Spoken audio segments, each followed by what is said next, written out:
Assalamualaikum warahmatullahi wabarakatuh. Pada siang ini Bapak akan menjelaskan tentang metodologi yang digunakan oleh para filosof Islam. Ya. Baiklah, mahasiswa dengarkan, simak dengan baik-baik. Pengertian metodologi Islam menurut bahasa atau etimologi, metode berasal dari bahasa Yunani yaitu meta, artinya sepanjang, hodos jalan. Jadi metode adalah suatu ilmu tentang cara atau langkah-langkah yang ditempuh dalam suatu disiplin tertentu untuk mencapai tujuan tertentu. Metode berarti ilmu cara menyampaikan sesuatu kepada orang lain. Metode juga disebut pengajaran atau penelitian. Menurut istilah, metodologi berasal dari bahasa Yunani yakni metodos dan logos. Metodos berarti cara, kiat, dan seluk-beluk yang berkaitan dengan upaya menyelesaikan sesuatu. Sementara logos berarti ilmu pengetahuan, cakrawala, dan wawasan. Dengan demikian, metodologi adalah metode atau cara-cara yang berlaku dalam kajian atau penelitian. Metodologi adalah masalah yang sangat penting dalam sejarah pertumbuhan ilmu. Metode kognitif yang betul untuk mencari kebenaran adalah lebih penting dari filsafat, sains, atau hanya mempunyai bakat. Cara dan prosedur untuk memperoleh pengetahuan dapat ditentukan berdasarkan disiplin ilmu yang dikajinya. Oleh karena itu, dalam menentukan disiplin ilmu, kita harus menentukan metode yang relevan dengan disiplin itu. Masalah yang dihadapi dalam proses verifikasi ini adalah bagaimana prosedur kajian dan cara dalam pengumpulan dan analisis data agar kesimpulan yang ditarik memenuhi persyaratan berpikir induktif. Penetapan prosedur kajian dan cara ini disebut metodologi kajian atau metodologi penelitian. Selain itu, metodologi adalah pengetahuan tentang metode-metode. Jadi metode penelitian adalah pengetahuan tentang berbagai metode yang digunakan untuk dalam penelitian.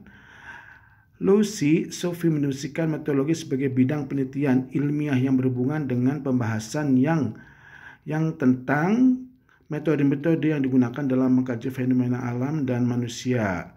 Atau dengan kata lain, metodologi adalah bidang penelitian ilmiah yang membenarkan, mendeskripsikan, dan menjelaskan aturan-aturan atau prosedur-prosedur sebagai metode ilmiah. Maka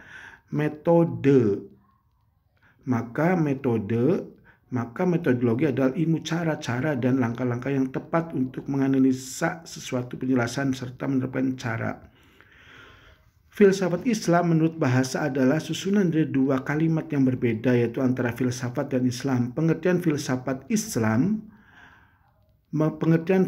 secara bahasa adalah berpikir, dan Islam adalah nama sebuah agama samawi yang oleh Allah untuk menyebarkannya dengan perantara malaikat Jibril. Sebelum sampai pada definisi istilah filsafat Islam terlebih dahulu, kita akan memberikan makna filsafat yang berkembang di kalangan para cendekiawan Muslim, ya.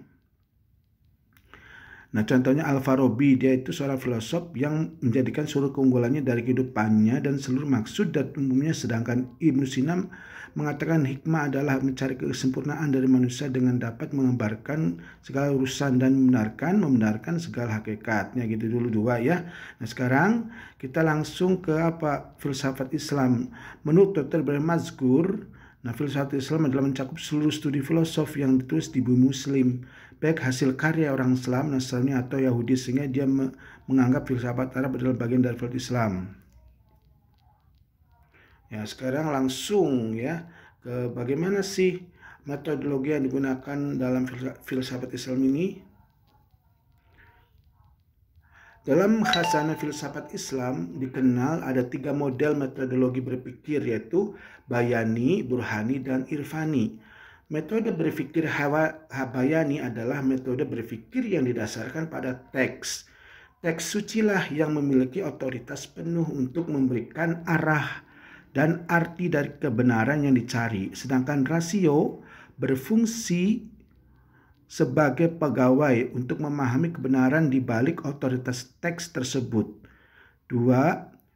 Metode berpikir burhani adalah metode berpikir yang tidak didasarkan pada teks ataupun pengalaman spiritual, melainkan atas dasar keruntutan logika.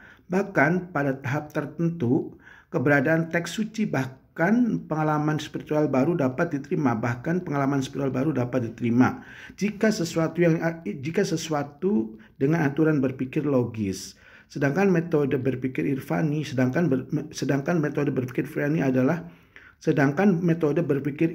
adalah metodologi berpikir yang berbasis pada pengalaman batin yang bersifat langsung, direct experience, atas realitas spiritual keagamaan.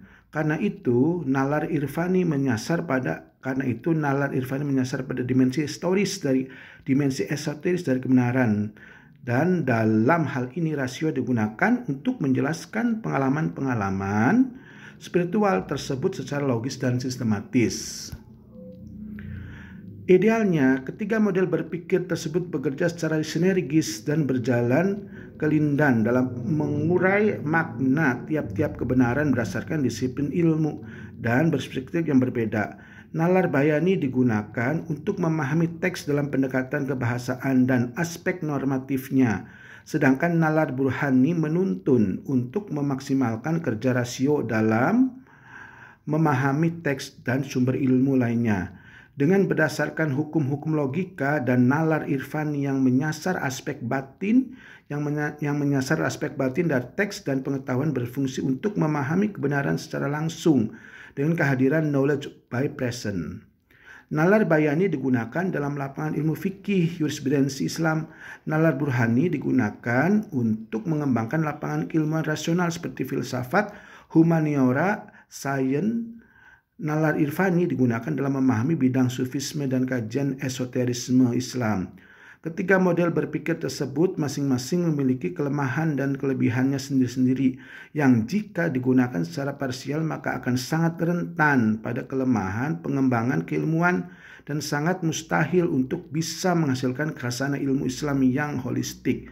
Ketiganya membentuk gugus epistemologi Islam yang komprehensif, integratif dalam bingkai keilmuan yang ilmiah, intuitif, normatif. Nah, jadi kesimpulannya metodologi yang dipakai oleh para pemikir filsufnya adalah ada 3 ya. Nah, itu bayani, burhani, dan irfani. Nah, kalian sudah mendengar bahwa metode tersebut saling berkaitan. Ya, silakan Anda simak baik-baik. Demikian secara singkat metodologi pemikiran filsafat Islam ya.